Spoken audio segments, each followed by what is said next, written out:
Good morning everyone. तर तुम्हा सर्वांचं स्वागत आहे परत एकदा आमच्या ज्ञानप्रबोधिनी या चॅनलमध्ये. तर मैत्रिणींनो, मागील काही दिवसांपासून आपण आशयांशी संबंधित व्हिडिओ सिरीज बनवत आहोत व त्यातील अतिशय महत्त्वाचा आजचा व्हिडिओ देखील असणार आहे. कारण बऱ्याच आशाताईंनी मला प्रधानमंत्री मातृवंदना योजनेचा फॉर्म कसा भरायचा याबाबतचा व्हिडिओ बनवा अशी कमेंट केलेली आहे व त्यांची कमेंट पूर्ण करण्यासाठी मी आज त्यावरचा व्हिडिओ तुमच्यासाठी घेऊन आलेला आहे. त्यामुळे माझ्या प्रिय आशा मैत्रिणींनो, तुम्ही हा व्हिडिओमधून स्किप करू नका. व्हिडिओ जर तुम्ही शेवटपर्यंत बघितलात तर तुम्हाला 3 हप्त्यामध्ये या ज्या काही पात्र लाभार्थी असतील प्रधानमंत्री मातृवंदना योजनेसाठी तो फॉर्म कसा भरायचा हे नक्की समजेल. व्हिडिओ आवडल्यास व्हिडिओला लाईक, शेअर आणि तुमच्या ज्या काही इतर अशा मैत्रिणी असतील त्यांना देखील या चॅनलला सबस्क्राईब करायला नक्की सांगा. चला तर मग जराही वेळ न घालवता सुरू करू आपण आपला आजचा व्हिडिओ. तर बघा, या ठिकाणी हा राष्ट्रीय आरोग्य अभियान जिल्हा परिषद सोलापूर, म्हणजे आमचा हा जिल्हा सोलापूर असल्यामुळे त्या अंतर्गत आम्ही कशाप्रकारे हा प्रधानमंत्री मातृवंदन योजनेचा फॉर्म भरतो तो मी आज तुमच्यासमोर दाखवत आहे. तर बघा, PMMVY अंतर्गत नोंदणी आणि पहिल्या हप्त्यासाठीचा अर्ज. तर 3 हप्त्यांमध्ये हा अर्ज भरावा लागतो किंवा ही नोंदणी करावी लागते. तर हा जो पहिला हप्ता असेल त्याच्यासाठी नोंदणी कशी करायची किंवा हा फॉर्म कसा भरायचा ते आता मी सुरुवातीला तुम्हाला सांगते. तर बघा, प्राथमिक आरोग्य केंद्र, केंद्र, ग्रामीण रुग्णालय आणि दवाखाना. तर जे काही आपलं प्राथमिक आरोग्य केंद्र असेल त्याचं नाव आपण इथं टाकायचं आहे. त्यानंतर त्याचं जे उपकेंद्र असेल, समजा आमचं जर उपकेंद्र विट असेल तर त्याच्या पुढं कंसात देखील तुम्ही तुमच्या उपकेंद्राचं नाव टाकू शकता. त्यानंतर बघा, तालुका आणि जिल्हा अशा प्रकारची माहिती भरायची आहे. तर इथं दिनांक देखील भरायचे आहे, डेट, मंथ आणि इयर्समध्ये, म्हणजे ज्यावेळेस आपण हा फॉर्म भरत आहोत त्याची दिनांक तिथं टाकायची आहे. तर ही अनिवार्य माहिती कुठली आहे ही तुम्ही बघू शकता. तर अनिवार्य आणि वैयक्तिक माहिती या ठिकाणी आपल्याला भरायची आहे. तर सुरुवातीला आपल्याला लाभार्थ्याचा तपशील भरायचा आहे. तर लाभार्थ्याचा तपशील कसा भरायचा बघा, लाभार्थिनीकडे आधार कार्ड आहे का, होय किंवा नाही असं लिहायचं आहे. म्हणजे जर असल्यास होय लिहायचं, नसल्यास नाही असं लिहायचं आहे. समजा जर आधार कार्ड असेल तर आता आधार कार्ड असल्यास त्यातील म्हणजे त्यात जी काही माहिती असेल त्यानुसार आपण हा फॉर्म भरणार आहोत किंवा पुढे कंटिन्यू करणार आहोत. तर लाभार्थिनीचे नाव आधार कार्डनुसार, म्हणजे आधार कार्डमध्ये जसं नाव तिथं प्रिंट असेल किंवा जसं नाव त्यांचं असेल आधार कार्डमध्ये तसं व्यवस्थित आपण इथं स्पेलिंग मिस्टेक न करता कॅपिटल, स्मॉल असं व्यवस्थित या ठिकाणी भरून द्यायचं आहे. त्यानंतर त्यांचा जो आधार क्रमांक असेल तो व्यवस्थित या ठिकाणी भरायचा आहे. त्यानंतर आधार कार्डची प्रत जोडा, नसल्यास आधार नोंदणी ID किंवा EID जोडा. म्हणजे समजा जर एखाद्या व्यक्तीकडे हे आधार कार्ड नसेल किंवा त्यांनी आधार कार्डसाठी अप्लाय केलेलं असेल व त्याचं नोंदणी जर ID असेल तर तो देखील तुम्ही त्याची देखील एक प्रत किंवा प्रिंट याच्यासोबत या फॉर्मसोबत जोडून द्यायची आहे. तर लाभार्थ्याचे नाव ओळखपत्रानुसार, तर तो ID जर असेल तर त्याचं नाव ओळखपत्रानुसार भरायचं आहे व ओळखपत्रावरील क्रमांक या ठिकाणी आपण भरणार आहोत. तर अशा प्रकारे आधार कार्ड असल्यास इतर खालची माहिती काही एवढी भरण्याची गरज नाही, परंतु आधार कार्ड नसल्यास मात्र तुम्ही या ठिकाणी खालची माहिती तुम्हाला भरणे अनिवार्य आहे. त्यानंतर ओळख, इकडे जर आपण इकडे बघितलं तर पतीचा कुठला तपशील भरायचा आहे. तर पतीचे आधार कार्ड आहे का, होय किंवा नाही. म्हणजे ही जी काही पात्र लाभार्थी असेल हे मातृवंदना योजनेस, तिचा जो काही पती असेल त्याच्याकडे जर आधार कार्ड असेल तर त्याचं नाव व्यवस्थित आधार कार्डनुसार भरायचं आहे. परत त्याचा आधार क्रमांक व सेम हीच प्रोसेस आहे. जर इकडे देखील जर आधार कार्ड नसेल तर जे काही ओळखपत्र असेल, म्हणजे आधार नोंदणी ID वगैरे असेल तर त्यानुसार त्या ओळखपत्रानुसार त्याचं नाव वगैरे व्यवस्थित भरून ओळखपत्रावरील क्रमांक इथं निर्गमित करायचं, म्हणजे जोडायचं आहे. त्यानंतर ओळखपत्रांची प्रत जोडावं. जे काही ओळखपत्र असेल त्याची प्रत आपण या ठिकाणी जोडणार आहोत. आता त्यानंतर ओळखपत्राचा पुरावा सादर केला आहे, बँक किंवा पोस्ट ऑफिस, फोटो, पासबुकची झेरॉक्स. तर आपल्याला काय करायचं आहे, या फॉर्मसोबत ती जी काही मातृवंदना योजनेसाठी पात्र लाभार्थीनी असेल तिचं बँक किंवा पोस्ट ऑफिसचं जे काही पासबुक असेल त्याचं झेरॉक्स जोडायचं आहे किंवा मतदार ओळखपत्र, रेशन कार्ड, किसान पासबुक, पासपोर्ट, ड्रायव्हिंग लायसन असल्यास पॅन कार्ड व मनरेगा जॉब कार्ड अशा प्रकारचं जर काही आपल्याकडं ओळखपत्राचा पुरावा असेल, जो काही पुरावा असेल तो आपण तिथं दोघांसाठी देखील असल्यास जोडणार आहोत. त्यानंतर बघा, शासनाने किंवा कोणत्याही सार्वजनिक क्षेत्रातील उपक्रमाद्वारे तिच्या पतीला देण्यात आलेले कर्मचारी फोटो ओळखपत्र. इथं जर आधार कार्ड असेल तर या बाकीच्या गोष्टींची वगैरे काही आपल्याला गरज नाही, परंतु पैसे जमा होण्यासाठी मात्र त्या दोघांचे पती पत्नीच्या आधार कार्डची प्रत त्यानंतर जे काही लाभार्थीने असेल तिचं बँक पासबुकची झेरॉक्स असणे अतिशय आवश्यक आहे.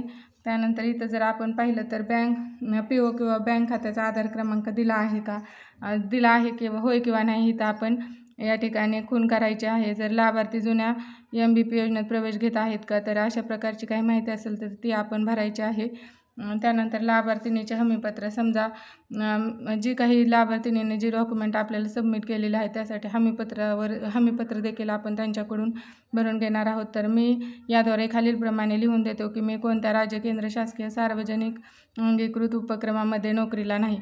म्हणजे हा लाभ व्यवस्थित व्यक्तीलाच भेटत आहे की नाही यासाठी हे हमीपत्र त्या लाभार्थ्याचं आहे. ज्या लाभार्थ्याकडे आधार कार्ड आहे त्यांच्यासाठी बघा, प्रधानमंत्री मातृवंदना योजनेअंतर्गत लाभ मिळण्यासाठी आधार कायदा 2016 नुसार माझ्या आधार कार्ड वापरण्याच्या तसेच आधार कार्डवरून माझी ओळख व मी दिलेली माहिती प्रमाणित करण्याकरता संबंधित संस्थेला मी याद्वारे संमती देत आहे. म्हणजे त्यांनी जी काय आपल्याला डॉक्युमेंट दिली आहे ती फक्त आपण सरकारी कामासाठी व त्या योजनेचा लाभ देण्यासाठीच उपयुक्त करणार आहोत. अशा प्रकारचं हमीपत्र आपण त्यांच्याकडून घेतलेलं आहे, किंवा नसेल तरी देखील ते हमीपत्र आपण त्यांच्याकडून लिहून घेणार आहोत.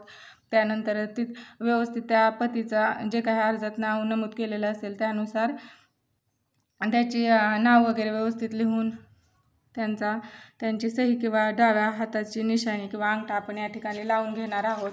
तर पुढे जाऊन बघितलं तर हेच म्हणजे जे काही आपण हमीपत्र घेत आहोत ते दोघांचे पण आधार कार्ड वगैरे घेत आहोत. त्यामुळे त्या दोघा पती पत्नींचा हमी कार्डवरती आपण व्यवस्थित नाव वगैरे लिहून त्यांची स्वाक्षरी व्यवस्थित घेणार आहोत. हे अशा प्रकारची माहिती लिहून झाल्याच्या नंतर या पानावरती अंगणवाडी कार्यकर्ते आशा ANM यांनी भरावयाची माहिती आहे. तर 16 क्रमांकाला बघा, सुरुवातीला आपल्याला काय करायचं आहे की अंगणवाडी केंद्र किंवा मान्यताप्राप्त आरोग्य केंद्राचं नाव इथं भरायचं आहे. तर इथं अंगणवाडी केंद्राचं नाव मी भरलेलं आहे. त्यानंतर अंगणवाडी केंद्राचा कोड इथं 2007 अनुक्रमाने 200 ते अशा प्रकारे आपण त्या अंगणवाडी केंद्राचं कोड भरायचा आहे. त्यानंतर गावाचं किंवा शहराचं, म्हणजे ज्या गावात शहरात ते अंगणवाडी असेल तिचं नाव भरायचं आहे. त्यानंतर हा फॉर्म कुणी भरलेला आहे, मी एक आशा स्वयंसेविका आहे व मी हा फॉर्म भरलेला आहे, त्यामुळे मी या ठिकाणी माझं नाव लिहिलेलं आहे. तर पोस्ट ऑफिसचं नाव आपण लिहायचं आहे. त्यानंतर प्रकल्पाचं नाव, जे काय आपलं PMMVY हा जो आपला प्रकल्प आहे त्याचं नाव आपण या ठिकाणी भरणार आहोत. त्यानंतर पोस्ट ऑफिसचं नाव या ठिकाणी @post अशा प्रकारचं आपण इथं भरणार आहोत. पुढे जाऊन आपल्याला जिल्हा आणि राज्य याची देखील माहिती भरायची आहे. आता बघा, जे काही यासोबत प्रति जोडलेलं आहे त्याची देखील माहिती आपण इथं भरणार आहोत की आधार कार्ड जोडलेलं आहे का लाभार्थीनेचा असल्यास व यससाठी Y करायचं आहे. म्हणजे जर जोडलेलं असेल तर Y करायचं, नसेल तर आपण NA करणार आहोत, किंवा लागूच नसेल तर NA करणार आहोत, नसेल तर N करणार आहोत. त्यानंतर लाभार्थीनीचे ओळख पत्र, जर आधार कार्ड उपलब्ध नसेल तर ते जर जोडलं असेल तर तिथं Y करणार आहोत, नसेल तर काय डॅश करणार आहोत. त्यानंतर पतीचं आधार कार्ड, पतीचे ओळखपत्र, आधार कार्ड उपलब्ध नसल्यास, तर हे जर उपलब्ध नसेल तर आपण या ठिकाणी इथं काही हे भरण्याचं गरज नाही, कारण आपल्याला त्या पतीचं आपण आधार कार्ड यासोबत जोडणार आहोत. लाभार्थीनीचे आधार नोंदणी स्लिप, तर हे जर असेल तर त्यासोबत आपल्याला अजून माता बाल संरक्षण कार्ड म्हणजे MPC कार्डची प्रत देखील या ठिकाणी जोडायची आहे. म्हणजे त्या मातेचे व्यवस्थित LMP EDD आपल्याला त्यावरून भरता येईल. त्यानंतर नाव, खाते क्रमांक व बँकेचे नाव दाखवणारे पासबुक, म्हणजे जे काही त्या लाभार्थीनीचे बँक पासबुक असेल त्याची देखील नोंदणी इथं करायची आहे. त्यानंतर खाली बघा, अंगणवाडी केंद्रामध्ये ग्राम दिनांक, महिना, वर्षामध्ये PMMVY अंतर्गत नोंदणीचा दिनांक, सुरुवातीला डे म्हणजे दिवस, महिना आणि इयर्स यानुसार आपण ज्यावेळेस नोंदणी केलेली असेल, म्हणजे 3 आठवड्याच्या आत, म्हणजे तिची जी काही तिची जी काही नोंदणी झाली असेल त्याची डेट आपल्याला या ठिकाणी भरायची आहे. पुढे जाऊन बघितलं तर हे आता हीच माहिती आपल्याला परत त्या पुढच्या देखील फॉर्मवरती भरायची आहे. असं जर आपण पुढे गेलं तर दुसऱ्या हप्त्यासाठी देखील आपण अशाच प्रकारे अप्लाय करणार आहोत. तर इथं देखील लाभार्थीनीचं नाव, आधार कार्डचा नंबर वगैरे जोडायचा आहे. त्यानंतर बघा, इथं महत्त्वाची म्हणजे अंगणवाडी केंद्रात किंवा गावात PMMVY अंतर्गत नोंदणीची जी तारीख असेल, म्हणजे तिची जी नोंदणीची आपण तारीख आहे ती व्यवस्थितरित्या डे, मंथ आणि इयर्समध्ये लिहिणं गरजेचं आहे. हे दुसऱ्या हप्त्यासाठी अप्लाय केल्याच्या नंतर देखील आपण तशाच प्रकारची माहिती इथं भरणार आहोत.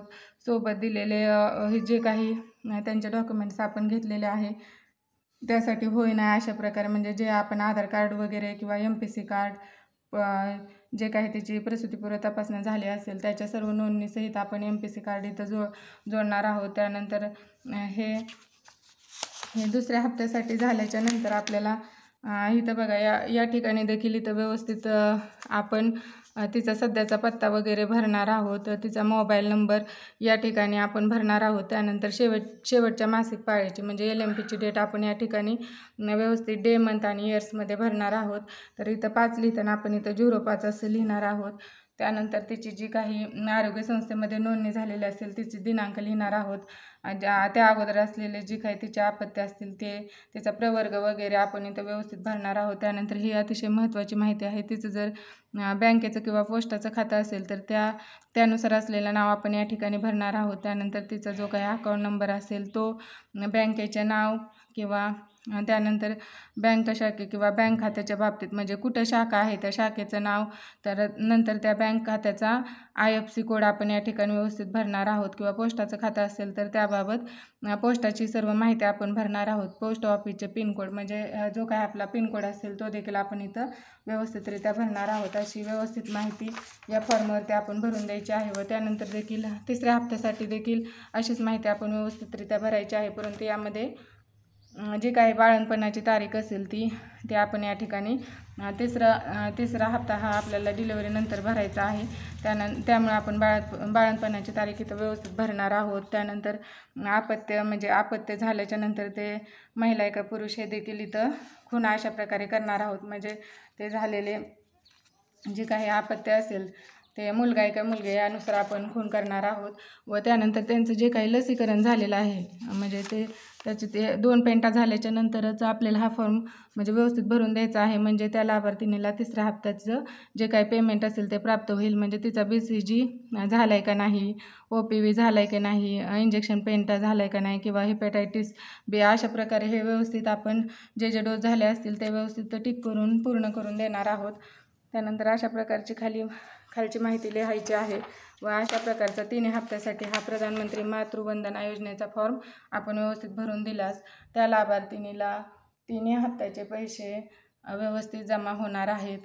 व आपल्याला देखील याचा 200 रुपये प्रति लाभार्थी हा लाभ मिळणार आहे. हा व्हिडिओ आवडल्यास व्हिडिओला लाईक, शेअर आणि कमेंट करा. यानंतर कुठल्या टॉपिकवर व्हिडिओ पाहिजे ते देखील कमेंटमध्ये पाठवा. धन्यवाद.